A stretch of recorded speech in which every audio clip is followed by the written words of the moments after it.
Right.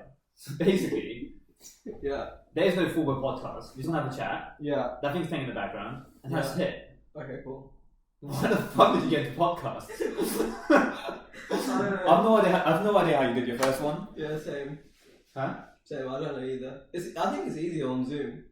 Yeah, maybe. Yeah, maybe because you don't see the podcast, you don't see the microphone, you don't see the laptop. All you do is you watch other people and press record. Yeah. Like, I'm a lot more conscious here. Even as I'm saying, like, you know, as soon as I said it was a lot more easy on Zoom. Yeah. I'm more conscious. Oh, we're starting the podcast now. Yeah. Is that a normal thing though, right? Like, do you get the same thing when you're like in front of a bigger group of people and you're having a conversation with them? Because you're probably more comfortable speaking one-on-one, but knowing that you're being recorded and being watched and potentially being listened to after, you get more self-conscious in the way you talk. Yeah. Say that again. What I'm trying to say is that why do you feel more conscious now, despite speaking to one of your friends, just because you're being recorded? I don't know. I think there's a pressure to make it interesting now. For who? I don't know. For whoever's listening, I guess. Yeah, but do you not think that the most important thing is just be yourself, just have a conversation as if no one was listening to it, because that's when you're most natural and that's when you're most engaging as well, right? Yeah, that's fair. Yeah, we can start. We can have a proper conversation. Yeah, I think it's just about having a chat. Like, you don't even need to look at the podcast and see those blue lines popping on the computer. It's fucking annoying. Yeah, fair. Fair enough. But that definitely has a level of formalities about the whole thing that you're doing, alright? Yeah. Yeah. Okay. Do you want to start from now, or do you want to check that it sounds alright so far? No, I think we just leave it. Okay. And we just let it play. We checked it about 6 times. How many more times do you want to check? Okay. 8 times later. Okay. Do you want to introduce yourself then? I'm perfect. No, look. Yeah, I'll give a quick introduction. So, born and raised in Germany, son to two immigrants from Afghanistan, 2 refugees. Lived in Germany till I was 10, moved to the UK, studied there. Did my studies here, did A-levels, GCSEs, and went to university at UCL, did maths. Probably think of me as like one of those nerdy geeks at school. Big fat glasses, pretty chubby, pretty hardworking, got on with my shit. Things went pretty well. Finished back at sixth form in 2013, went to UCL to do maths. And again, I was like pretty entrepreneurial when I was at uni as well, so tried to start a couple of businesses, a couple worked out, a couple didn't. Lived a pretty normal student life. I think it was a pretty good combination of working hard and living hard. Went to the casino, lost a lot of money. Yeah. And just like things went from there. Like, had a bunch of like super cool friends, super smart. A lot of them went on to like do things in finance. I didn't really know what I wanted to do. I always wanted to start my own business. I was never one of those guys who wanted to like just sit back and apply for these graduate schemes. I remember once I applied for Morgan Stanley for the sales and trading team, and I was literally taking the interview from my bed because I just couldn't be bothered to join a corporate firm. So I just wasn't engaged. It just didn't work for me. Graduated. Kind of at some point realised I needed to get professional experience. So I was like, okay, well, what are the best options, right? So option 1 was to start a business. Option 2 was just go and work somewhere for a couple of years and just see what happens.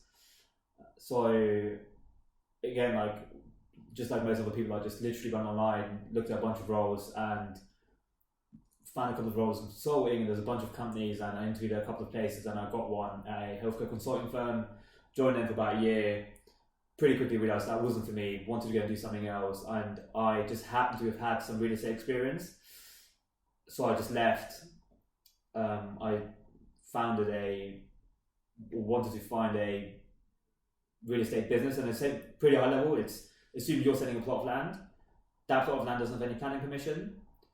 The plan was for me to sign an option contract with you, and what that means is I'll pay you some money today. We sign a legal contract, so I've got an obligation or an option to buy that piece of land off you at some point in the future. And in the meantime, what I'll do is I'll go get planning permission for that plot of land, and should that plot of land get planning permission, that land's now worth more. So essentially it's a back-to-back transaction in the sense that if you get planning, let's say that plot of land is worth £1,000, right? With planning permission, let's say it's worth £2,000. I sign an option, I'll pay you 20 quid today to have the option to buy the land at some point in the future. I get planning. I then, given that I've got planning now, given that plot is now worth more, I will then resell that plot of land or the contract of that plot of land to someone else, to another developer who will then go do the works. So I quit my job to do one of those. I signed an option contract for a plot of land in Milton Keynes with the view to get planning permission for 15 apartments, and that just didn't work out. I went through like the legal process, hired a bunch of people, didn't really know what I was doing, super naive. And basically spent all my savings within 3 to 6 months, and I was like, okay, I've got no cash left. Yeah. And I wasn't really in a position to like go to my parents and like, oh, can you give me another 10 grand or 20 grand to try another project? So yeah, things didn't really plan out to as expected. But yeah, look, I realized on that, everyone makes mistakes, and if you don't take opportunities, I'd rather not look back in 10 years' time and be like, oh, I wish I did this, this, and this. So yeah, did that, and then I realized I wanted to be in real estate given my experience, and I ended up landing a role in real estate private equity. Yeah. Okay. Alright. So to give you guys some context, Aman, as you said, studied maths at UCL, which is how we met in first year. You're a year younger than me, right? Because I took a gap year. Yeah. And it doesn't need to be said, but you're an exceptional person generally. And there are a lot of different things in there that you touched on. There's one thing I'm curious about. So you said you don't think you'd ever like the traditional kind of finance and things that your friends kind of went into, or some of our friends as well. Because I know some of the people as well. Did you know from like when you was doing GCSEs, for example, that did you have a sense, or did you already know that route might not be for you? No. In fact, it was totally opposite actually. So when I was younger, when I was younger, all I wanted was have a ton of money. Yeah. To buy the things I wanted to buy, all the material things that everyone wants, like plane, go on holiday whenever you want, go buy the car that you want, live in a nice fancy apartment, buy a will at some point, have a house in Miami, New York, Berlin, Germany, whatever, any location basically. And you were aware of like these things even at that age. Definitely. Like when I was 10, I always used to dream about like having all the successes I could go after. Yeah. And for me, that was always by way of starting my own business at some point, not knowing what that business would be at some point in the future. Yeah. Then obviously, reality kicks in where you go, you do your A levels, you go to university, you meet a bunch of people, and naturally all you have is, and again, UCL is a pretty good university, right? There's a bunch of super smart people, and you end up in an environment where everyone around you wants to, one is super hardworking, and second wants to land a good job, right? Yeah. And naturally, because of that, because everyone around you wants to work in finance, or most people that I was engaged with want to work in finance, that naturally led to a sense of, oh, my surrounding wants to be in finance, so there's probably a reason for that. And the reason is obviously it's well paid, and there's a level of status attached to that role, or that industry. So I just said, I want to be in finance. But one thing I realized was that, and I didn't realize this overnight, right? Like this was a 2 or 3 year process where I started applying for roles, and I actually realized, this isn't actually for me. Do I want to go work for a 10,000 people company to be just another clog in a machine? And that answer was no, which is probably why I just never performed at the level I did in other aspects of my life, as an example, education, right?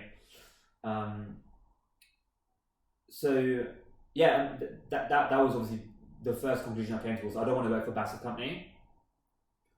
I'm obviously pretty entrepreneurial in the way I do things, and I do think it's important to go work for someone at some point in your life just to get some experiences, and there's nothing better than going and working for someone that you respect, is a mentor, you get paid for doing so, and you get paid for making mistakes as well.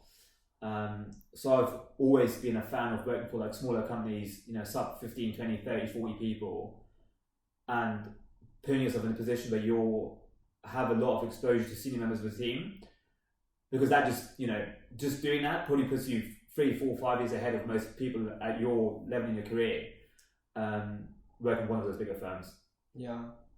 That's really interesting. So would you say when you were at UCL that being in that environment, like some of the goals of your peers rubbed off on you a little bit. Yeah, definitely. And, yeah, like 100%, right? And again, it's not just like the career side of things. It's if all your friends want to go clubbing, you're gonna go clubbing. Yeah. If all your friends are eating healthy, you're gonna eat healthy. If all your friends are eating shit, you're gonna eat shit. Yeah. If all your friends want to go to Subway after class, you're gonna go to Subway after class, right? Yeah. So I wouldn't say it was it wasn't just the career side of things that was rubbed onto me. It was everything. Everything, yeah. And again, that can sort of play to its pros. It has its pros and its cons. But again, like I don't regret anything. Like I don't regret focusing year and a half, 2 years trying to get a role in finance, which I didn't really want. Yeah. And by finance, I primarily talk about investment banking and sales and trading. Yeah, and I guess part of the way of like knowing what you want is figuring out what you don't want along the way. Yeah, exactly. Like even now, like I've worked for 4 years now, and I'm still making mistakes in every part of my life, right? Whether that's my personal life and my girlfriend, even though I'm pretty happy in that side of things. Yeah. Or like my health and fitness and what I eat on a day-to-day basis. Yeah. Or whether it's my work and like changing companies and realizing, well, maybe this company isn't for me, and like going back somewhere else, or like understanding what you want to do at that point in your life. Yeah. But one thing there's two rules I live by, right? One is don't regret what you've done before, and second, always be trying new opportunities and always like say yes to everything, or say yes to as many things as you can that you would want to have a punt at. Yeah. And the worst thing that can happen is that it doesn't work out and you just go back to what you were doing before. Yeah. But like again, like success comes from trying something, doing very well at it, and then scaling it. Yeah. And in the same way, like to succeed in your health and fitness, you got to, a particular diet might work for you, but might not be sustainable. Yeah. So what you want to get to is you want to get to a point where you've tried 5 or 6 different things and you really, really quickly kill your losers, but your winners you scale as quick as you can. Yeah. I mean, that's really interesting because I think one thing is like when you're younger, something not everyone realizes is you think there's a point where you figure everything out. And what you're saying is, and what I know as well to be true, is that you don't really have everything figured out. And I don't really have everything figured out either. And well, no one does, right? Like even I'm sure, like if you were to talk to Jeff Bezos today, he wouldn't have things figured out today as well, right? Yeah. He just wouldn't. And I think the key reason to that is just because what people do is if they have figured something out, they will naturally go and try something else which they haven't figured out yet and try and figure that out. Yeah. Right? It's just it's just natural. Yeah. That's really interesting. Okay, there's one thing I wanted to touch on a little bit further because I remember when I was doing my A-levels GCSEs, I had no idea what I wanted to do. I really did not know, right? Like everything kind of seemed appealing to me. So law, I remember thinking, oh, it'd be cool to be a lawyer. I remember thinking finance, oh, that's kind of interesting. Medicine, it's kind of interesting. Physics was kind of interesting. Everything was kind of interesting. And I think one of the things like that you touched on there, which is actually the environment you're in and what all your friends are doing is kind of like it influences and it can cloud your judgment of what is actually you and what you want. So if you could go back to like when you were 17, 18 or go back to the first years of UCL, is there anything you would do different to help you to come to where you are today in terms of knowing your own goals now and being more confident about what you want in life and being able to get to that place quicker? Yeah, so again, I think there's 2 key points to this, right? One is always be in a position where you can have time to yourself and you're comfortable with your own time. Yeah. Because I feel like when you're at university, naturally, because you have so many people around you, is that you just want to spend time with everyone all the time. Yeah. And you forget to actually buy some time with by yourself. So whether that's being with your friends Monday to Friday and then seeing your parents on the weekend, you've never really got your alone time, right? Because you're constantly surrounded by other people and their opinions. Yeah. So I think, and that's one of something I've adopted in my life recently, where I like having time to myself and like just being able to go away somewhere. Yeah. Whether it's a day or two days, or whether it's like an hour walk or 2 hour walk, I always try and make sure that I have some time set aside for myself to think by myself and for myself. So I think that's the first thing. I think the second thing is, again, like, you are who you are because of the people that you're surrounded with, and to some extent, like I don't regret spending a lot of time with my friends at the time, right? Because had I not done that, I'd be sitting here maybe making that mistake today. Yeah. So like, again, like, you got to try things, and at some point, you want to get to a position where you've done something and you've tried something, look back and say, that isn't for me. But what you don't want to do is not try something, look back and say, what if I did try that? Yeah, regrets, yeah. Exactly right. And there's regrets in every part of your life, right? Like, I'm sure there's things I want to do going forward which I'm going to regret 5 years down the line.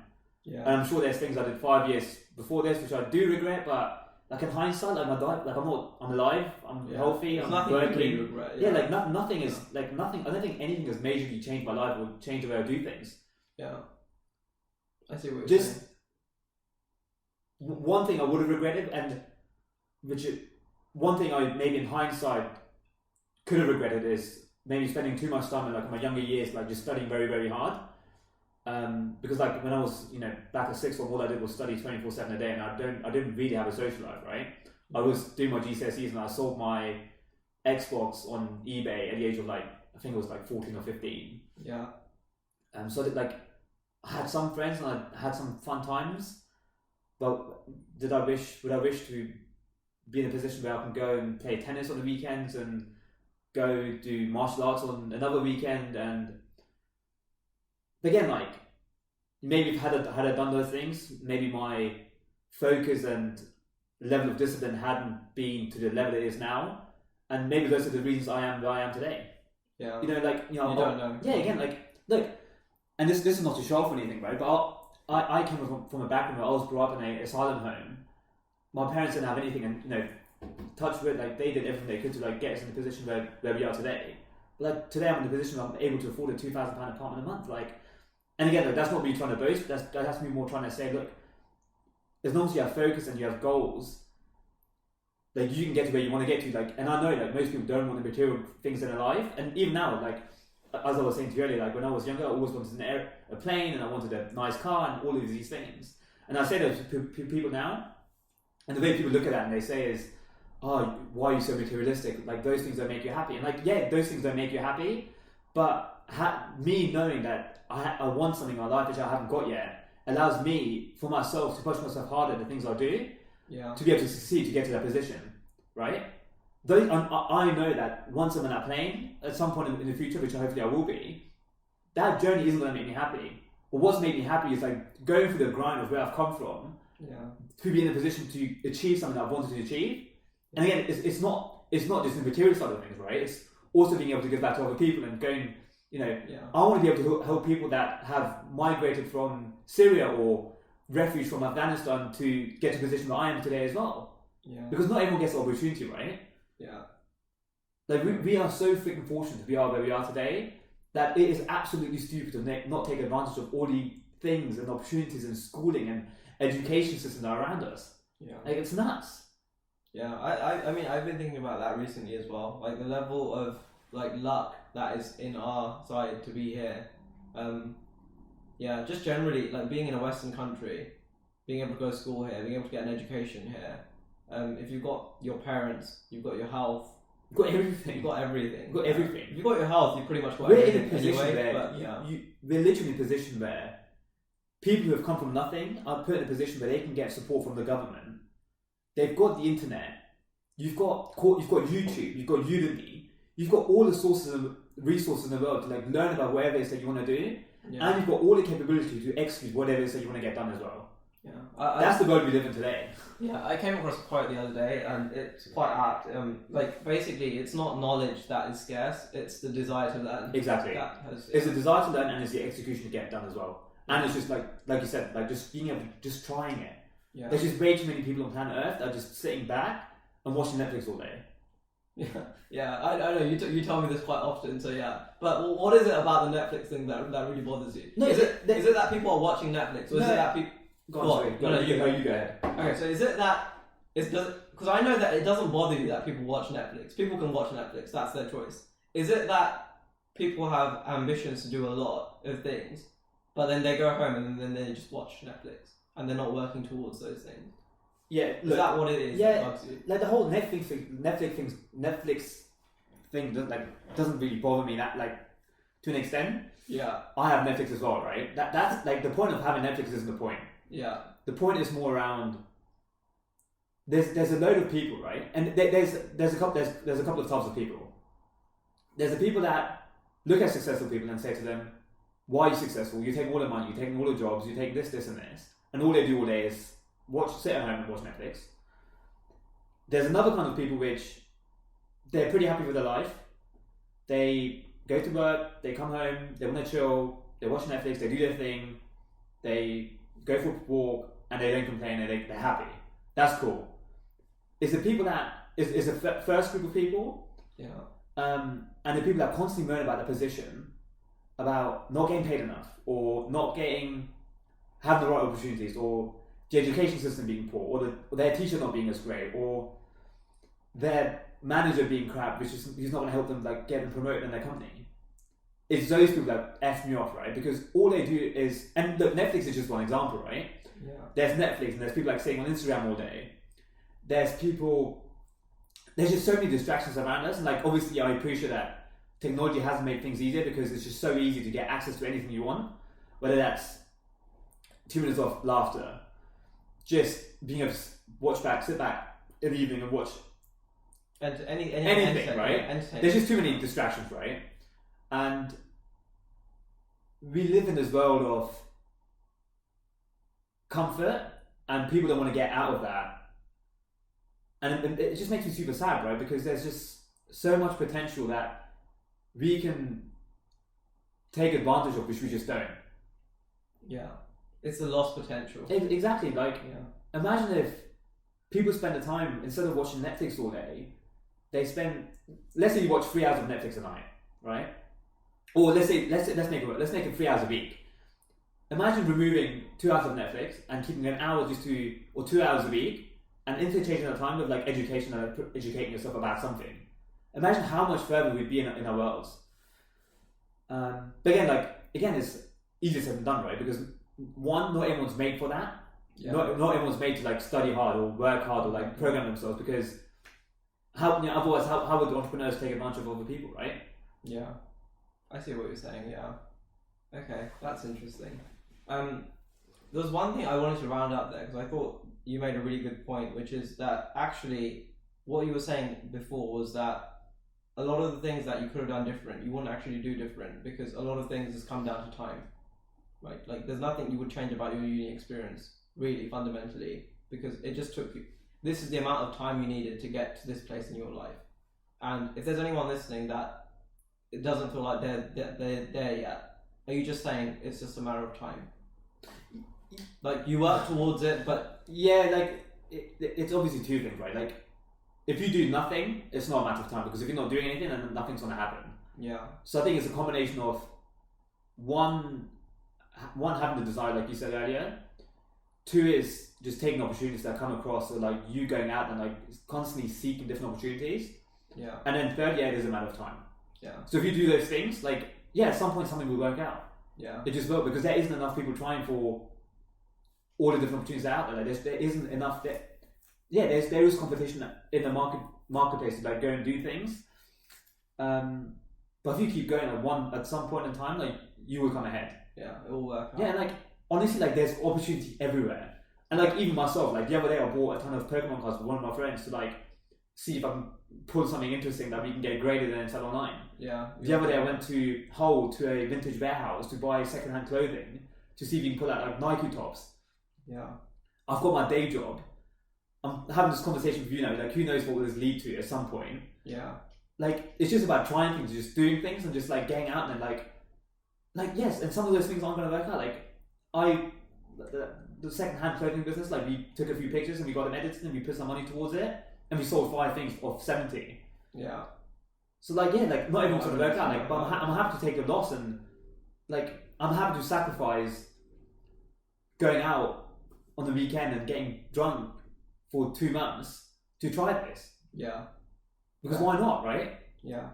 Right. Let's move on from the past and let's go to the future, because I know we both are quite interested in technologies that are on the horizon. So not technologies that are already happening now, but technologies that are probably going to be quite big in the years to come.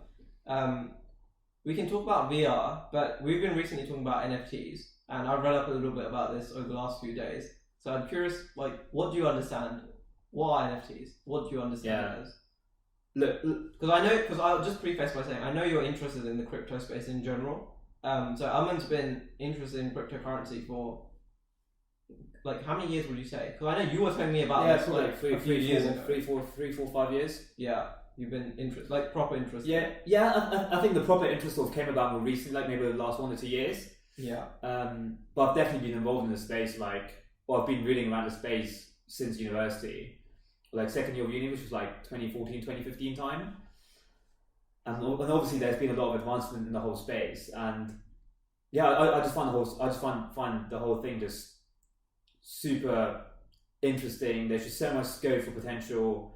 There's just so many use cases for blockchain in general. Like Bitcoin is only one of those things, right? Like when people think of blockchain, they think of Bitcoin, but that's not the case. Bitcoin, like when you think of Bitcoin, you should be thinking of blockchain. Yeah, Bitcoin's one little dimension of what blockchain will be. I wouldn't say it's like one small dimension, because right now it's obviously a pretty big proportion of like what that space is, but like in the next 10, 20 years, like Bitcoin, I think, in my opinion, will just be like one small application of blockchain technology. Yeah, and you're quite bullish. Is bullish the right word? You're quite bullish on Bitcoin. You think it's here to stay, and like 100%, right? Like the way we come back to your point about NFTs in a second, anyway. But in regards to Bitcoin, like the easy way to think of it is, what's gold, right? Gold is a store of value, right? It's scarce. There's not much of it out there. Yeah, like at some point, someone might go to a different planet and find a ton of gold, but like right now, that's not the case, right?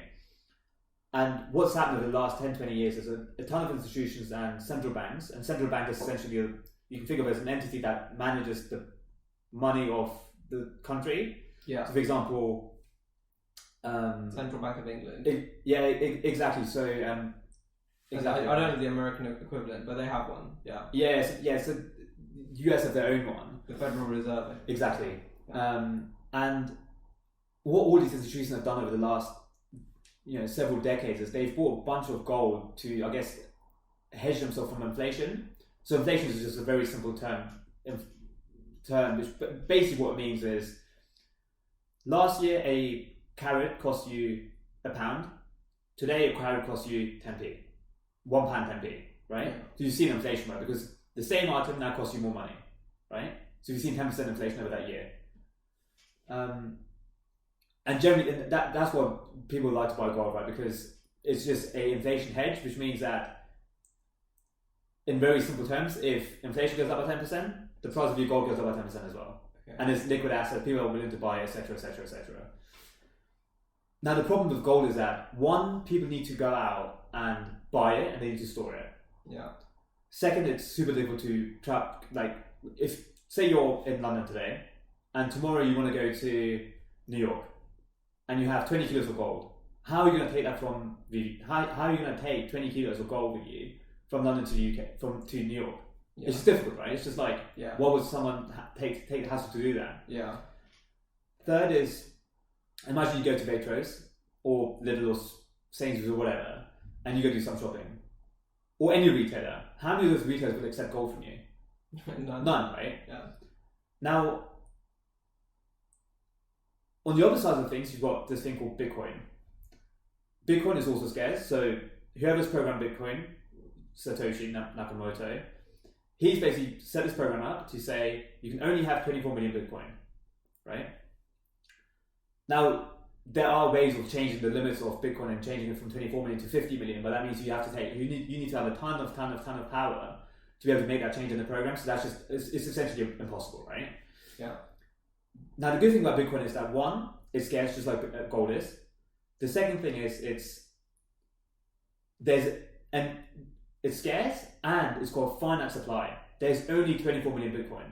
With gold, there could be as much as there is today, or there could be 4, 5, 6 times as much 10 years down the line, right? No one really knows how much gold is out there, right? Yeah. So it's scarce. It's an absolute finite amount.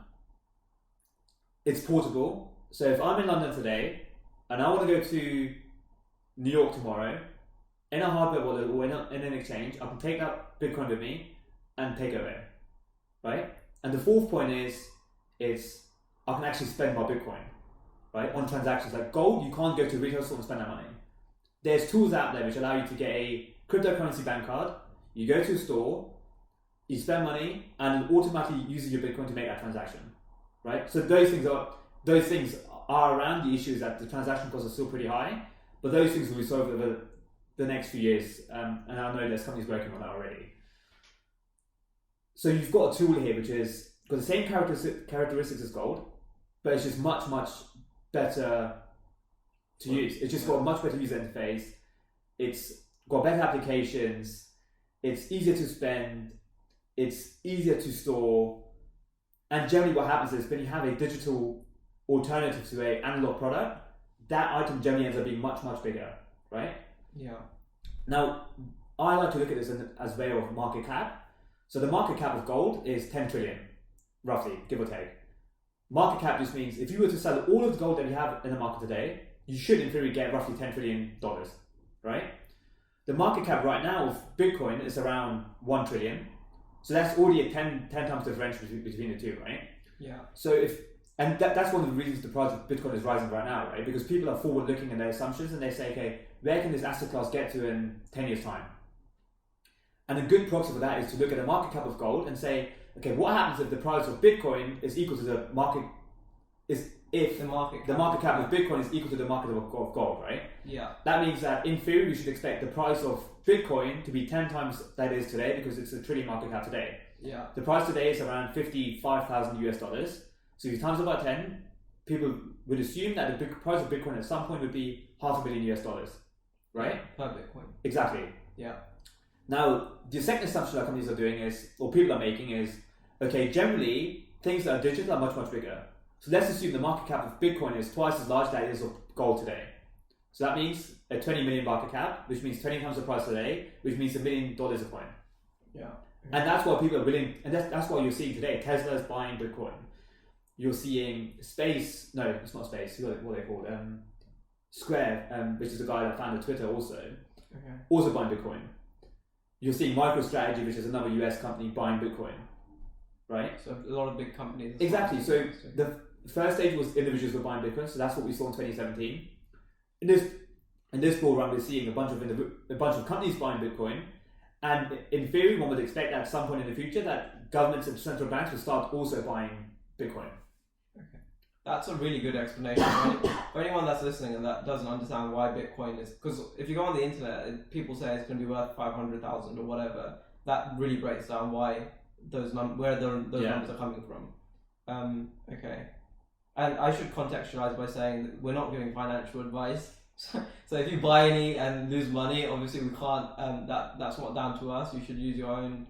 Get a financial advice or something. Because I know whenever people do like media online, it's important to state that it's not financial advice. Should we just go back to your point about NFTs as well? Yeah. So let me start. Let me start. So I was reading about NFTs over the last few days, right? And I don't know if you've heard of CryptoPunks. Have you heard of CryptoPunks? Yeah. So I was watching a video and it was Gary Vaynerchuk was talking about it, and he was talking about quite a few different projects that are happening in crypto space. And he was saying that he alluded to it. He didn't really come out and say it, but he alluded to the fact that the CryptoPunks are probably going to be worth a lot. Like it seems like a project that will stick around. And for the people that don't know what CryptoPunks are, it's one of the early projects on NFTs I think it's the first one that was done on the Ethereum blockchain. It's 10,000 little digital stickers that they've it was all created by computers. They were issued and people that got them, that's it. It's theirs now. And they've suddenly started to increase dramatically in value because NFTs are essentially, it's on the blockchain and it's scarce. It's the same principle with Bitcoin being limited to 24 million, whatever. It's scarce digital stuff. And I don't know, I'm trying to think back. Did you play a game called RuneScape? Was that you? No. No, but you've heard of it. Yeah. I mean, I think I played it briefly, but I wasn't a massive fan. Okay. So there was a game. So some people listening to this might have played this game. It's quite a popular game in the UK. At least many years ago. That was called RuneScape, right? And they had these things in there that were called party hats, right? And I think it rings a bell. Yeah. So these party hats in the in-game currency were worth billions, and the game was popular enough that there were people that would sell these in real life for thousands of dollars, right? And a lot of scamming and that sort of thing happened where people would rob accounts that had this stuff on it. which is not that dissimilar to like Bitcoin scamming and things, right? Like if you lose your wallet key or whatever, you have to protect it. People like there are people that made millions of dollars selling this stuff, right? And it was all to do with the fact that it was scarce, right? These items had been released once. There was X number of them in the game, and they had no value except for cosmetic value. They didn't improve your character in any way. I know this sounds silly, but I'll come to it. It was more an ego point of view. It was an ego point of It view. was an ego play. But it basically drove the game. Like as soon as they became issued, the game became almost about having party hats, right? Do you think, is that the correct way of looking at what NFTs will be in the future? Yes, but also caveat that, one, there's a ton of projects out there at the moment. And yes, I also agree with the fact that some of these NFTs will remain collectibles. You've got to think about these, right? Like if there's only 10,000 of these stickmen or 1,000 or whatever, like 20 years down the line, someone will want to collect all of them or collect a bunch of them. It's the same way as Pokemon cards today are worth, God knows, like a Charizard from back in the day, from 1999 is now worth 20 grand, 200 grand. I think some are going for like 200,000 pounds or something. Yeah, it's ridiculous, right? Yeah. And I think that's the same thing in this NFT space, because what a lot of these people are investing on or betting on or taking a punt on is that at some point in the future, people want to have a very large collection of these punks. Yeah. And that's it. I mean, they're already worth. Like, so I think some are already selling for like, I think one sold for like 7 million. Yeah. I mean, another sold for 5 million. Yeah. I mean, again, but one thing to obviously bear in mind is that there's a ton of people out there that have made a load of money in cryptocurrencies because we've just seen like a massive bull run of all these current, like Bitcoin's up 10 times since like last March. Yeah. So if someone put in 10 million quid last year, they would have roughly 100 million now if they timed it perfectly. Yeah. If you have 100 million, you're willing to set aside 25% on risky asset classes. So you're gonna say, okay, well, I've got 100 million quid here. There's these punks which are listed on as an NFT, and there's a limited amount of them. So you know what? Maybe at some point a museum or gallery or a master collector will come up to me and offer me a load of money to have all of them, or have half of them, or have a quarter of them. So you're taking the view that, okay, well, I've made a lot of money. I'm happy to put aside 10 million quid to buy one of these punks because at some point in the future it's worth a lot of money to me. Yeah. It's taking a punt, right? It's just how they took a punt on Bitcoin is the same reason why they're taking a punt on these NFTs. NFTs, yeah. Okay. But beyond that, like NFTs, like other than the value of it being a collectible and increasing, I know you're interested in, like you were talking to me the other day about like mortgages and homes being sold on the blockchain as well. And I think this will tie in quite nicely to what we were saying originally, which is Bitcoin is one element of what blockchain will be. I don't fully even understand what blockchain technology means. So, in your mind right now, do you have a coherent image of blockchain? Of blockchain, NFTs, cryptocurrencies? Yeah, like, what does this actually mean? Yeah, I think what a lot of people do is they just overcomplicate this, right? The way to look at this is honestly, you can just think of a blockchain as a massive snake, right? That snake is broken up to individual blocks. Each block holds a bunch of data, right? You make a transaction, another block is added to that snake. You make another transaction, another block is added to that snake. And each block holds data, or a hash code, which is essentially the same hash code of the previous. And you can just think of a hash code as a unique code, right? Yeah. For simple reasons. That hash is connected to the previous block, right? You make another transaction, another block is added. Now, what makes blockchain so useful and has all these usable points is that you can't really go in and change those. You can't go and alter that blockchain, right? You can't go and change one of the blocks that holds a bunch of data about a particular transaction, right? Now, let's assume this. Let's say you have a snake of 10 blocks, and one of those transactions is me sending money to you. And there's a third-party hacker who wants to say, let's not move that money from Aman to Krish. Let's move that money from Aman to that person, that individual. Now, the only way they can do that is if they change that particular block, right? They hack into the system, they go into that particular block, and they change so that the money isn't going from me to you, but from me to someone else. X person. Right? But for them to make that change, what they have to do at the same time is make the same, because that transaction has changed, which means a new code is produced, right? Which is linked to the next chain, Yeah. right? It's the But links between exactly. So if you make a change to this transaction, the unique code changes, but the previous code has data about the previous block, and that block is that number is different to the one before that. Yeah. Right. So then the chain breaks, right? The chain's like, there's something's gone wrong here. Like this is merging. Yeah. So the only way for that user, the third party, to make that change from the money going from me to you instead of going from me to someone else is to also change every other block after that. That's all blockchain is. Yeah. And theoretically, that takes a lot of computing power. Exactly. It's not really feasible to do. It's only not feasible to do when you have a very, very large network. Yeah. Right. If there's if there's no network and there's no one protecting the network, then yeah, you can make that change, right? You can make the change to that block, and then the change to the next block, and then change to the next block, and then you've caught up to the end of the block, and that's it, to the end of the chain, and that's it. Now, the reason that's not possible with Bitcoin right now is because the chain is constantly growing faster and faster and faster and faster and faster and faster, right? So imagine this. Imagine you have a snake with 10 blocks. You make a transaction, the block's added. You make a transaction, the block is added. You make a transaction, another block is added, right? Yeah. Now, that process is much, much quicker than the third party coming in and changing one block and also changing all the subsequent blocks thereafter. Yeah. So you can never catch up. Yeah, you can't right? catch up. And that's it. Yeah. Okay. So it's essentially a network effect and a community effect, because the bigger the system and the longer the chain, the harder it is to alter the transactions or the data that's held. So the more people that are going to be involved in blockchain, the more the safer it becomes. The more secure exactly. it becomes. Yeah. And it's not about blockchain, right? Only because more people are using blockchain technology, that doesn't make every single blockchain safer, right? Yeah. Only because 10,000 more people are using Ethereum doesn't mean that makes Bitcoin safer, because they're two different cryptocurrencies, so they're different. They're both applications of blockchain, but they run on different. You can think of them as different operating systems. Yeah, right. So there are nuances. It's exactly. not necessarily that as crypto becomes good, every crypto is exactly. equally safe. Exactly. Okay, got it. Okay, what do you want to talk about next? What's something that's on your mind recently? Yeah. So look, there's obviously this massive rise about cryptocurrencies and blockchain probably isn't as popular right now because obviously just everyone's focusing on cryptocurrencies.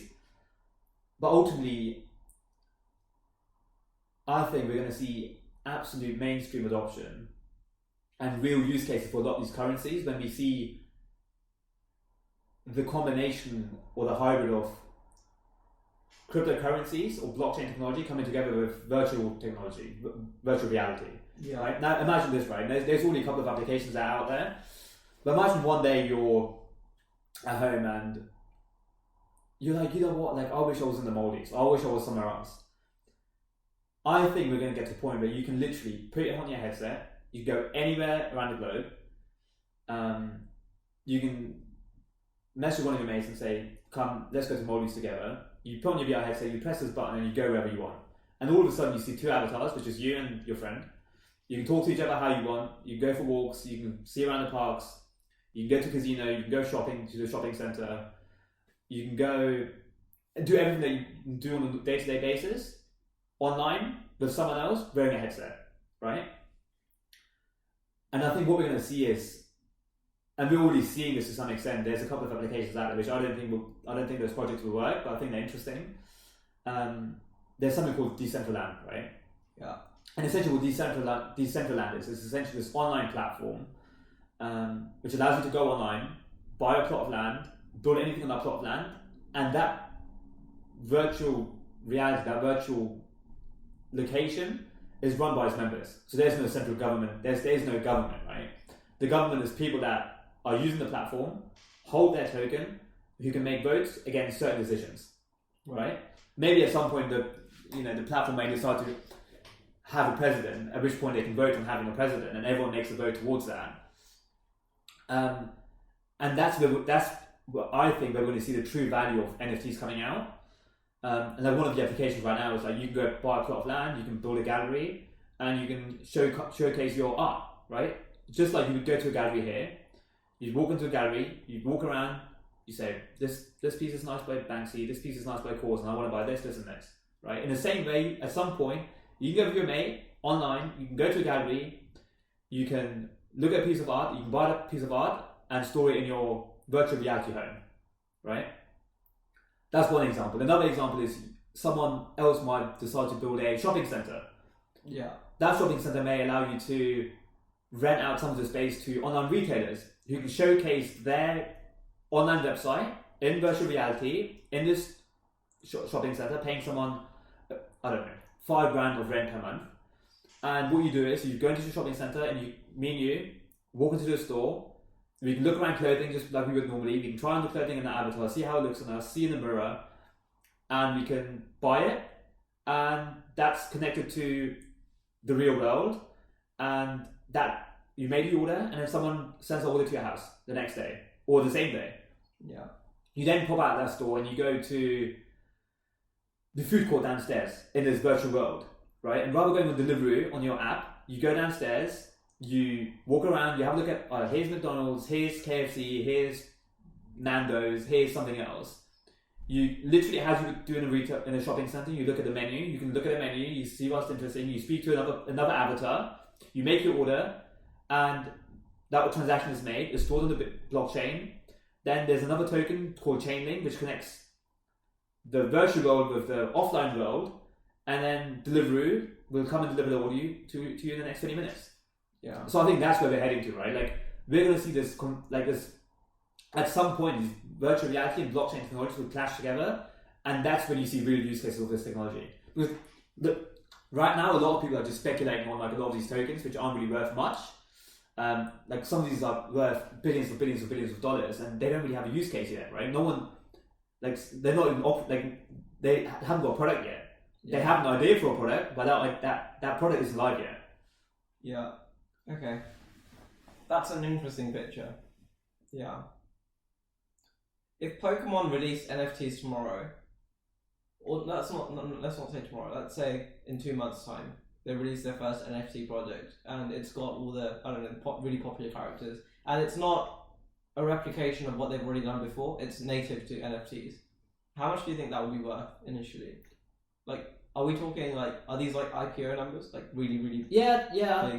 Look, we're already kind of seeing this really, right? Like, I think there's this American company that's doing something similar for American football cards, or it's actually American virtual moments. Yeah. And what they're doing is imagine this, right? Right now you can go to a store or go to Amazon and order a pack of Pokemon cards. Those cards come to you, you open those cards, and you pick up a bunch of cards. A couple of those cards are very rare. A couple of those cards are very common, and you see them everywhere, right? At some point in the future, what will happen is Pokemon may or may not decide to do this, but they probably will. And you can go to a website, or even better, you put on your VR headset, you go to a Pokemon store, you buy a card, you press a button, and all of a sudden you've got this thing that's popping out, spitting these cards at you, and you can store these on your NFT wallet. And some of those cards will be rare, some of these cards will be common, some you want to resell, which you can do using any of these NFT marketplaces. And yeah, that's to me, that's just that's just gonna happen. Why would it not happen? Yeah. Right? And you gotta think, right? Like, right now, what people are doing is, and whether this is Pokemon or Yu-Gi-Oh cards or any other type of cards, is that there's a lot of people that are taking the piss, right? They buy all the cards, which reduces the supply to the market, which means the price goes up, and the manufacturers are like, well, why are we not seeing any benefit of this? There's a bunch of people that are buying all these cards, which should be going to all these kids, but that's not happening because Mr. X, Y, and Z has bought a supply up, so there's nothing left. So rather than someone paying £5 for a pack, they're now worth £50.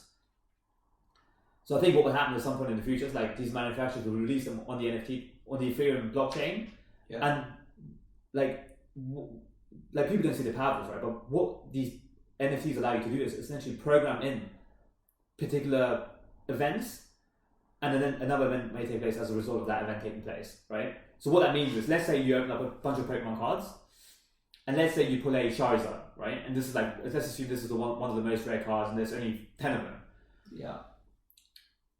Now let's say I'm a very rich person, and I have all the money in the world to buy all the Pokemon cards in the world that I want to. and I'll buy all of those, and I'll pick all the rare cards, right?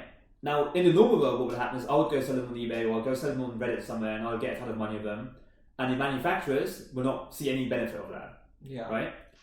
In this digital world, what will allow the Pokemon to do is they can see all the transactions that are taking place, right? They've issued a bunch of cards. Someone has opened up those cards. I now have all the Charizards. I have all the rare cards. I'm going to resell each one of those cards. But Pokemon can see I'm reselling all the cards, so they can see a benefit of that transaction every time one of their cards is retraded.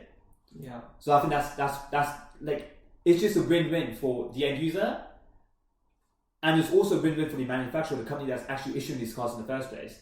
Yeah. Because imagine how much extra money and value is provided to the shareholder of Pokemon, or whoever runs Pokemon, to be able to reissue cards. And if I sell one of those cards, let's say I'll buy a pack for £10, right?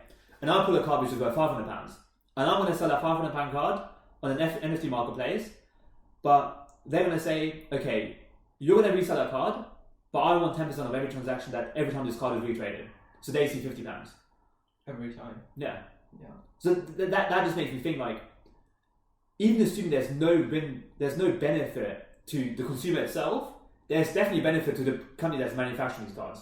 Yeah, so they will want to be involved. Exactly, and then the other way to look at it as well is, right, like, there's a bunch of young people that are being brought up in this digital environment or this digital economy. So they're going to be like, well, why am I going to store a Pokemon card which I can lose or get damaged when I can own the same rare card on the Ethereum blockchain, which I know I can have forever, and I'm not going to lose unless I lose the key to my wallet, and I can retrade at any point. Yeah. Like, that's just a given. Like, it's just going to happen. Yeah. Okay, I see. Do you think... Because I can immediately see that would be valuable to individual artists that don't get royalties for their music. Do you think this will, like, disproportionately favour individuals over, let's say, companies? Or do you think both are going to benefit? Yeah. Look, it's a hard one, right? Because one bit is pretty early in the industry, and, like, things obviously evolving over time. Yeah. But the way to look at this is, like, is it a win-win for everyone? Potentially, but I think the wins are probably favoured to the individuals. Yeah. Because I mean, a lot of the reasons, look, Bitcoin, the reason Bitcoin is popular is because it goes against what Wall Street does, right? Yeah. It's going against the financial system. Yeah. People want power over their money, they don't want someone else controlling the money that they have. Yeah. In the same way, what these blockchain technologies allow people to do is take ownership of their creations and their art, rather than giving that power to someone else. Yeah. Right? But then it's also worth thinking about, you know, you to make this transaction, you've got to be on the Ethereum network. That Ethereum network will charge you transaction cost. You've then got to think, okay, to be able to sell your art, you need to be on a marketplace. That marketplace may not be around, or that marketplace may decide to put in ridiculous fees on you. So there's other factors to think about as well. But I think on a net basis, the individual or the content creator will win. Yeah. And one more thing that just came to mind. So do you think, like, we started this conversation talking about CryptoPunks, right? And CryptoPunks is a native Ethereum thing, right? It's a project that's been created by people that were involved in the crypto space. These are not people that had IP previously. It's not Pokemon. It's not celebrities that are selling their music and stuff, right? Do you think long term, a lot of the projects that will be really big are going to actually end up being native? Like the same way that celebrities are not... There were a lot of celebrities created on Instagram and YouTube, right? And these were people that were just YouTubers in the beginning. And now they're the biggest, right? Like if you look at the really big YouTubers, it's not... There are a few like Will Smith and others that are coming in from other spaces that had their following. But a lot of them are like MKBHD, native YouTube guy, right? So do you think the same thing is going to happen in NFTs in terms of there's going to be native artists that are going to be based purely on blockchain and Ethereum, whatever, and their projects are going to be worth more than, let's say, celebrities that are going to inevitably come in and sell merch and sell whatever? Yeah, look, I mean, look, that's definitely like super interesting question, and I think the answer to that is like we will definitely see a new emergence of creators or digital creators. Yeah. Or we're going to see, and look, there's a ton of digital creators who've been around for a very long time, but they haven't had a platform to actually advertise or sell their products in the way that they can today. Yeah. Right? So I think what these technologies allow you to do is give the chance to these digital creators who've been around for some time to take advantage of those creations. Okay. So, do I think there's going to be a new wave of creators who are digital only, who we previously didn't know of? Yes, I think so. Do I also think that existing artists will be able to take advantage of the technology? Yes, probably. So look, I think on the grand scheme of things, like I think the individual artists will win. I don't think this is a loss to existing artists that are already around but are not really using these technologies.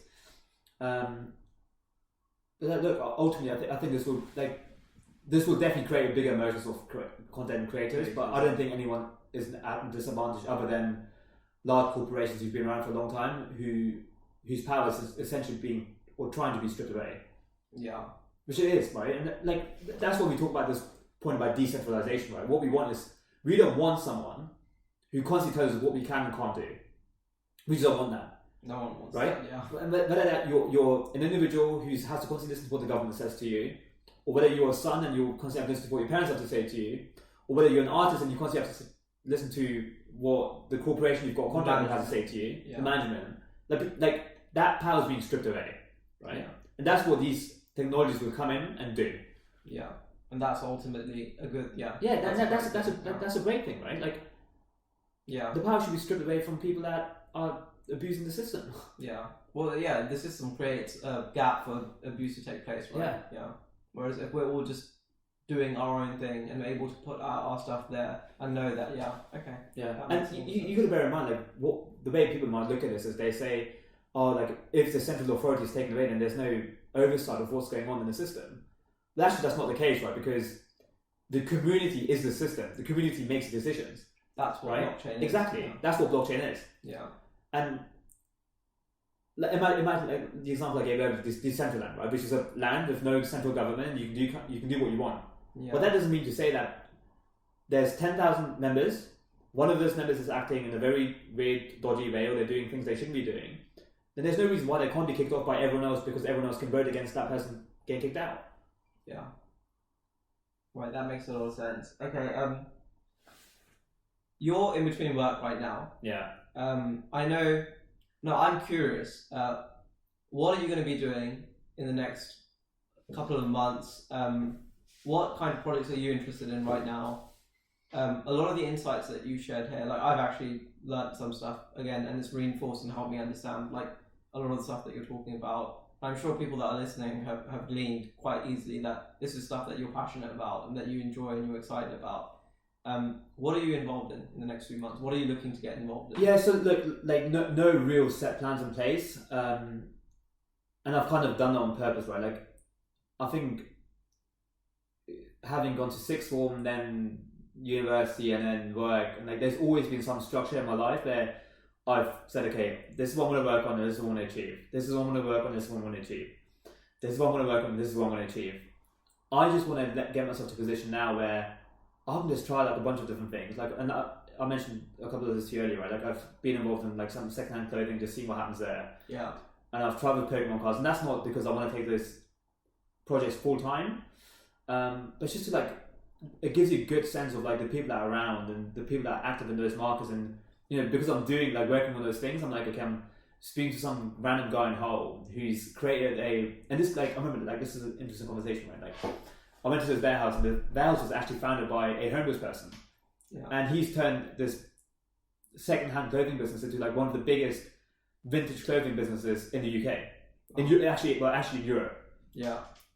Then like last week I was on Discord talking to someone about Pokemon cards and how they purchased a bunch of these at retail before the market did, and then they sold out, and like how they're trying to resell them. Yeah. The next thing I want to do is just spend some time, like, honestly, like just reading about cryptocurrency and the different projects that are in the market. And obviously I work in real estate, and I generally believe that at some point we're going to see a massive intersection between technology and real estate. Actually, not even technology and real estate, but actually technology and everything else. Yeah. Right? Whether that's technology and fashion, or technology and finance, or technology and real estate, or technology and housing, or technology and universities, and like everything. Technology will intersect into every industry, right?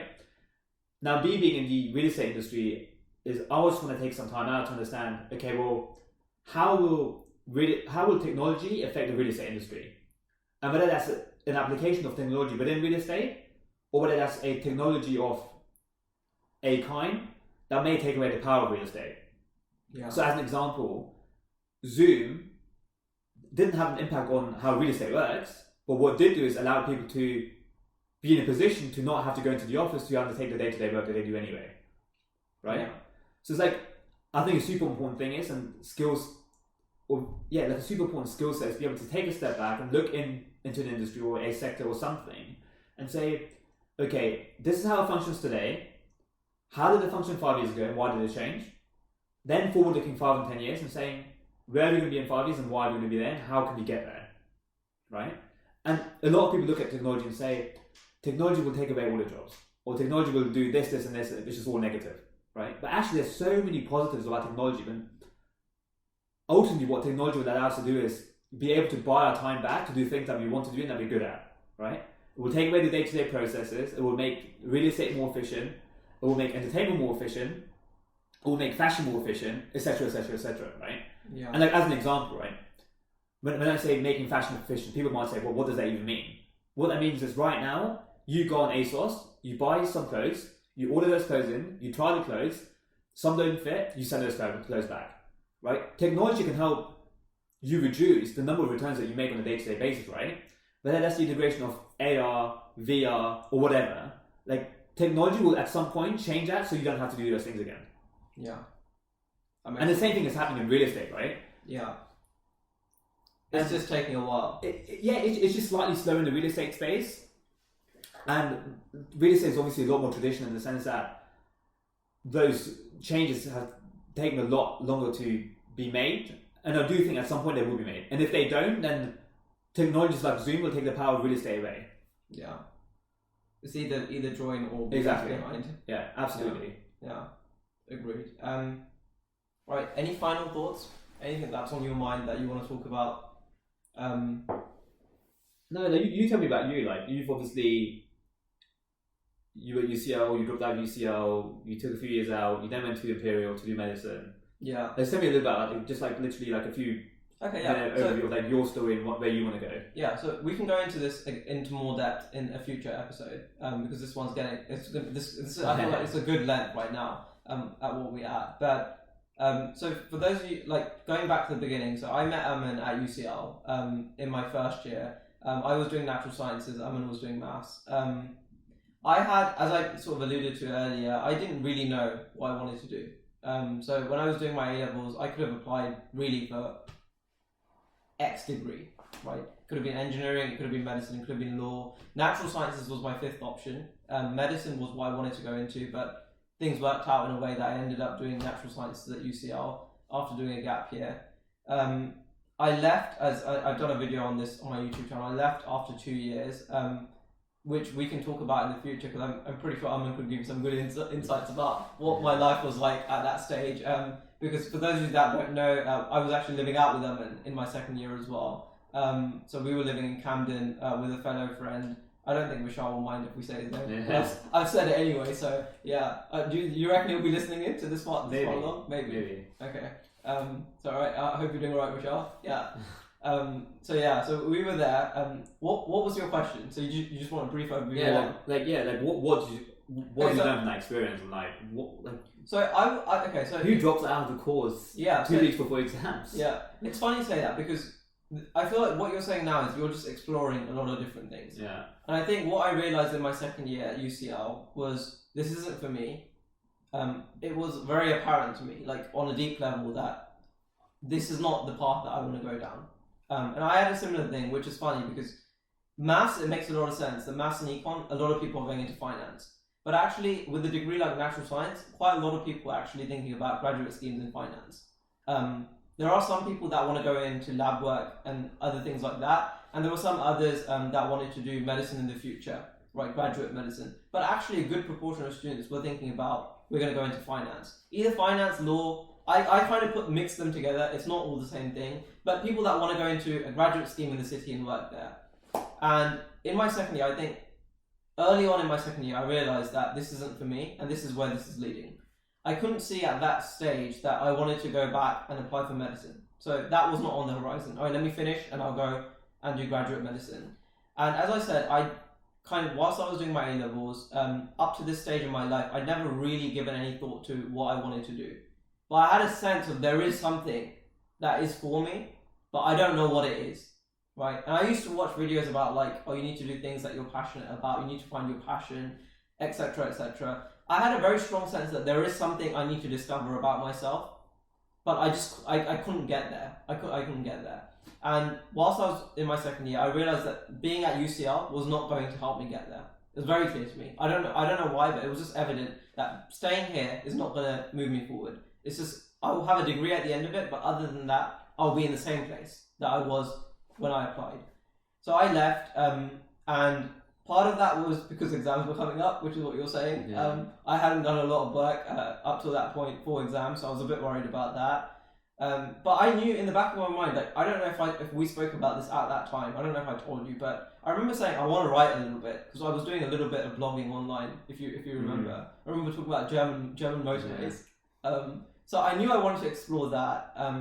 Also in the back of my mind, I knew I wanted to explore a little bit about acting as well because I was interested in that when I was younger.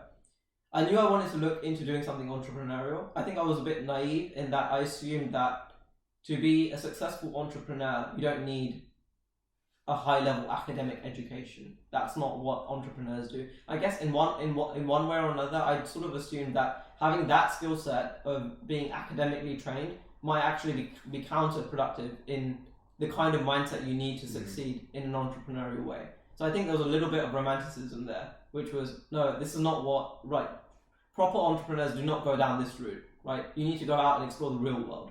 So there was a little bit of that. What I ended up doing in between, as you know, I was doing some writing for BBC's Writers' Room. I ended up working on some projects that were later, like, they were being picked up by Facebook. That was working on Facebook Watch, I think, at the time. They were doing a TV equivalent. I later got involved with the National Youth Theatre. That was quite later on, actually. I was working with do you remember, I don't know if I told you, there was there were two shops. There was one shop in Liverpool Street that done printing stuff. I can't remember the name of it. I remember, yeah. I think it might be Adana Print.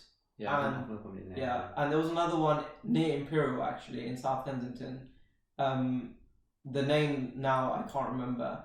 So I was working with these two guys and I was doing social media marketing for them because at the time there was an online craze of if you do marketing for other companies you can make a lot of money, and obviously I needed the money because obviously I wasn't getting a student loan, right, because I wasn't at uni, and I couldn't just stay at home and do nothing, right. So I was doing a bit of that as well. It was a very, in hindsight, those 5 years were very important and very necessary because I think I tried everything that I wanted to try. And I don't know if you can sense this now, but I know it in myself. I'm so much more settled now than I was at that age. Like I'm just more comfortable with my own direction in life. And I don't know that I wouldn't change that for anything. I'm very happy like now where I am, being comfortable in terms of just I've tried some things. I know what I feel like I know what I want now more. I can't articulate. I can't tell you exactly what it is, but I have a sense of no, I'm on the right path now. And that's how I ended up at Imperial. Like I applied. There were some personal things that went into that decision as well. But I applied. I ended up here, and I really came here because I know that in my heart I know it's the right place for me right now. And that's just how it's worked out. So a lot of it was just intuition, actually, more than anything. I knew I needed to try a lot of different things that I didn't have the chance to when I was younger. Partly because of how you were saying, like, in sixth form, you were just working all the time. I was just pretty much, from GCSEs, it was all work. Like, I just worked hard on science, so I worked hard on my maths. I worked hard on my GCSEs. I didn't get a chance to do much else. But I always wanted to do other things. Right? I think I done all of that for my parents. I think my dad wanted me to have a good education, have good grades. So I done all that. But I didn't have the chance to do things that were for me. And I feel like if I continued down that route at UCL, I would have just kept doing things not for me, but for X and X reason. And I was naive enough, and maybe I wouldn't say stupid, but I was naive enough to think that I don't need all of this. I'm going to figure it all out anyway. right? I don't need to. But to some extent, that is the truth, though, right? Like I think like it's the people that have that attitude and like that confidence in their own abilities that in some way, shape, or form will just succeed in what they do. Yeah. Because they've got that hunger and they know the direction they want to take in their life. Yeah, look, I think that's. Yeah, I kind of wish I did either, to be honest. Yeah, I don't know if it's confidence in my own. I wouldn't say it was confidence. I think I just really believe, and I still believe it, to be honest, that things will work out, right? And I don't think that's good advice to give other people, because like if we come back to something we were saying earlier, like we're very lucky the circumstances we have in life, and it only takes X number of bad decisions to end up in a bad place from which you can't recover, right? That does happen. There are people that get estranged from their family. I'm going to a very extreme there, right? But it's not. I'm not even sure. I don't know what the balance is. I think it just comes down to what's right for you. Like, You've got to do. Yeah, you got to follow your own intuition. You can't be super naive in terms of everything's just going to work out anyway. It's not that. Because sometimes things don't work out, right? Like you were saying, you're trying a lot of different projects, but them not working out is not going to mess up your life. Yeah. Right? Yeah. I think for me, like the projects I'm trying aren't to take this full time, but it's more to get a sense of what other people are doing, and it's something I just wouldn't do on a day-to-day basis, and that may lead to something. Yeah. But I'm not actively thinking, oh, if I start buying and selling Pokemon cards, this is me now, right? one of my friends is interested in that idea. He does this because he enjoys it, and I said, well, okay, if you're trying this, I'm gonna chuck a little bit of money in, and it'd be cool to just be involved and see what I'm doing rather than sitting at home and I can't go traveling or can't do anything. So I'm like, well, I might as well try that. Yeah. And it's just a cool thing to try. Yeah. I think I had the same thing, but for me it was just that there were all these things I wanted to try, and I was willing to let go of university to try them. Yeah. Because obviously we were talking about this the last time that we met. The fact that I was willing to do that says that I was obviously not that deeply passionate about what I was doing at the time, that I was willing to drop it and move on. Would I if you ask me now, would I do something similar? No. So maybe all along I should have applied for medicine in the beginning and taken a gap year and applied again. I don't know. I'm not going to look back. I don't look back and ever regret anything. Yeah. Obviously you try and learn as well. It's not that you don't look back and you don't learn or reflect at all. But you don't regret things, because if I think back to our years at uni, those 2 years was some of the best years up to that point in my life. Those 2 years were amazing, right? Because we were that's the first time I had any independence. It's the first time I made friends that actually shared a lot of the things that I'm interested in, right? Because in my area, when you're growing up, all your friends are the people that you grew up with in your school, right? And I didn't have a lot of people that connected with me in that way, which I later found at university. So for that reason alone, it was 100% worth it. So that's kind of how I'm curious. Did you have that understanding of it before I kind of spoke about it now, or did you what did you see that as, those years in between the wilderness years? Your years. Yeah. Yeah. No, obviously we caught up a couple of times in between, but we caught up on what you were doing. Yeah. And I definitely thought that you were kind of going through a stage where you just wanted to try different things. Yeah. Did I think any of the things that you were working on you would maybe take on full time? The social media marketing, I felt like that was you were just jumping into a hype maybe. Yeah. The writing stuff I thought was interesting. Maybe that is something that you'd have done on a full time basis. Yeah.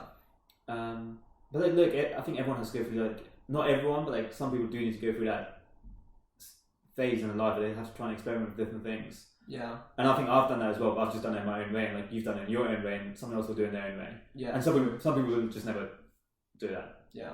Or try. And I think my biggest takeaway is whether something's working for you or isn't, you've got to try new things regardless. Yeah. I mean, it would be a shame to not experiment. If there are things that you want to do in your life, I think you have to figure out a way to try them. If not, I wouldn't recommend necessarily dropping out and doing it, because like you said, you pursued it in your own way, right? You didn't drop out. You finished your degree. You're doing it whilst doing it.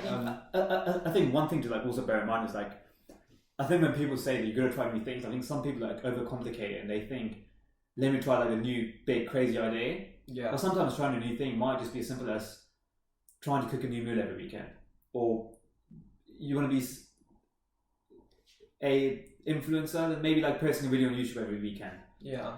Like the scale of trying something new is very big, right? It's like trying something very, very small new, or trying very, very big, like a major shift in your like the way you do things in your lifestyle. Yeah. But I think it's just important trying things that you don't generally try. And like one thing I do with my girlfriend is like every Friday we try and do something different. We'll try and cook something different, or we'll try and do a different outdoor activity. It's just about trying new things and just like seeing what you like and what you don't like. And if you like just like we only live for like maybe 8. Like what's the average lifespan? 8 years now. In the UK. 80, maybe 80. Say give or take 80. I'm not actually sure. Like, yeah, but I would say let's say it's 80, right? Like I've only got like we both have about on average 45 years or so left. Yeah. And why would you not try new things? Why would you like do the same thing every day? Yeah. And you got to go and do your 9 to 5 at work, or your 9 to 7, or if you're a doctor, midnight to next day. But you got to find some time to try something new. Yeah.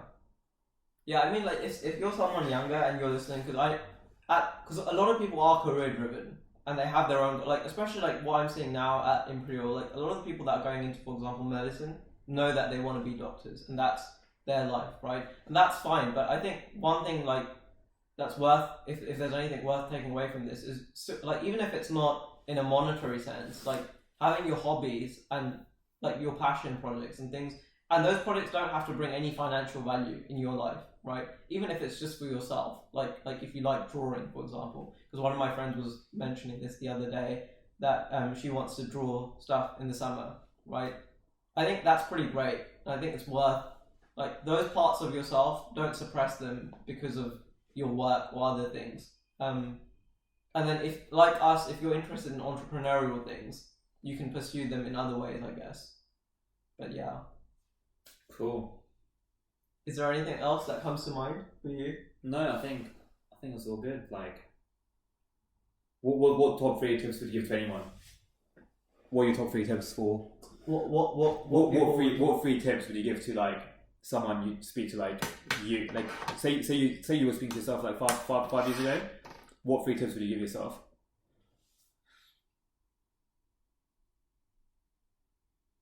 No, I'll do the same thing and you call it there. Yeah. Okay.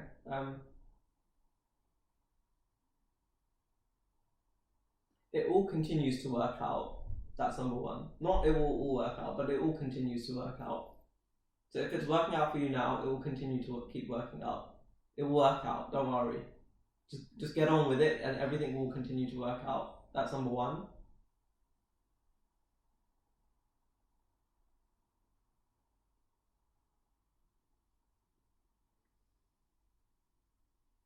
I guess number 2 would be like,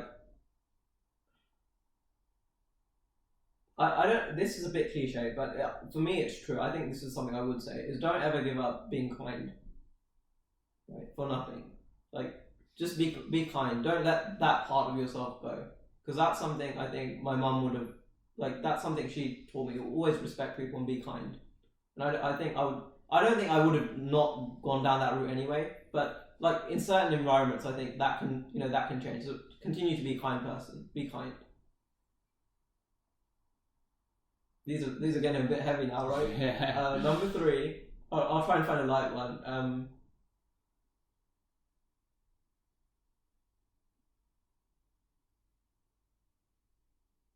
I don't know, enjoy yourself. You're young. Yeah. You know what? That's gonna be one of mine. Someone has to replace that one. Yeah. Sorry. Yeah. You're Enjoy young. yourself. Enjoy yourself. Yeah. So if you're listening to this and you're 18, yeah, those would be my 3. Not even 18. It's like even if you're like 30, like I feel like those points apply to like everyone. Yeah. Enjoy life is like you said, right? Like 20. I'm 26. You're 25. I'm 26 as well. You're 26 as well this year. Sorry, my bad. Yeah. Like enjoy. These are the years, right? Yeah. Like, they're never like these. Yeah, but I think the point about enjoyment is like you got to enjoy yourself at the age of 40 or 45 or 50 or 55. Exactly. Like you got to enjoy yourself. Like you can't ever think like, oh, my life's over, so I can't enjoy myself. Yeah. I think a lot of people, and like this is probably me as well to some extent. I just take myself too seriously at times. Yeah, same. So I think it's important to find like a good balance of like taking yourself too seriously and like just enjoying yourself as well. Yeah. I mean, I honestly, I can remember the days of like the first few weeks when we were at UCL. I remember we were in the main quad. Yeah. I won't name a person, but you saw someone, and I remember you saying, "Oh, that girl looks." I think. Do you know what I'm talking about? No. No. Okay. I won't reveal the name because that person might listen to this at some point. But I remember that. I remember like saying "enjoy yourself" to me means like back to those times. Like those were good times. Yeah. And it's fine to just have that fun, enjoy yourself, What did I enjoy say? your life. No, I think you were just. You saw her and you were like, "Oh, she's hot. She's good looking." Yeah. Sorry. At the time, I'm sure your girlfriend currently doesn't mind at all because everyone has that one. In the early days of but yeah. Yeah. Good times. I'll give you my three, right? Go for it. I think one is like again, like I think we obviously touched on this already. Like just be trying new opportunities. Yeah. Always try new things, like just like and kind of like try new things, like enjoy yourself whilst you're doing those things as well. So like to your third point, I think second point is find yourself mentors that you respect and believe in, and that you think you can learn something from, and those that also respect you back. And I think that's been like one of my biggest like learning more recently. Where I'm like don't just go work for any boss. Like find the boss that you want to work for, like work for them hard. Yeah. And I think the third is like, and it kind of links to your point about being nice. It's like just have integrity in what you do. Yeah, integrity. Yeah. And I think that's just like so important. Like, and honestly, like that will stick around, and people will realize that you've got integrity. And like, there's nothing more than again, like you said, like being a nice, kind person, and also having like integrity, not cheating someone, not screwing someone over for the sake of screwing someone over. 100%. So yeah, that's my three. That's the only criteria by which we all try not to judge anyone. But if there's one thing by which like I would judge someone, that like I would be like I was having a conversation about this with someone else earlier today. There's one thing that would make me fall out with someone is if they don't have integrity. Yeah, I agree. You don't want to be involved with people that are not. Yeah, but I think one point to note as well is like there might be some friends or some people that you know that maybe at some point slip on their like integrity levels, like on your scales. And I think sometimes it's like you're to bear in mind. Like, sometimes you can just convince someone saying, "Look, like, is this the right thing that you're doing?" Yeah. So for me, it isn't that case where you just judge someone and say, "Oh, like he has good integrity, so I'm not gonna be friends with him. I'm not gonna speak to him." Yeah. You know, like it's like things like no one's perfect, right? Unless you sort those issues out. Yeah. I see what you're saying. Yeah. I mean, you should be there for your friends as well. Yeah. If they're going through a difficult time, then yeah, that's fair. For those that are listening, so this is I don't know how long this has been, but we myself and Aman actually talk quite often. So I'm sure someone listening has found this very interesting, very useful. So if you would like to hear from Aman again, because this is a very small snapshot of who he is and what our friendship has been over the years. Aman, would you be happy to do this again at some point? Absolutely. Okay. doing a little dance at the same time. So yeah. Right. Any last thoughts? I'm good. Okay. So we're out here in Vauxhall actually. I'm not going to say your address because no one's going to come to talk to you. Yeah. And it's quite late in London. At this time it's still COVID, but lockdown seems like it's going to be ending soon. So yeah, hopefully life is looking on the up for us and for you that are listening. Yeah. Right. Is that it? Yeah. How long was it? I actually don't know. It's just over there, right? How do I stop this? I don't know. 20 minutes. Fucking hell. You want to stop it? Yeah. I just press the thing. Jesus.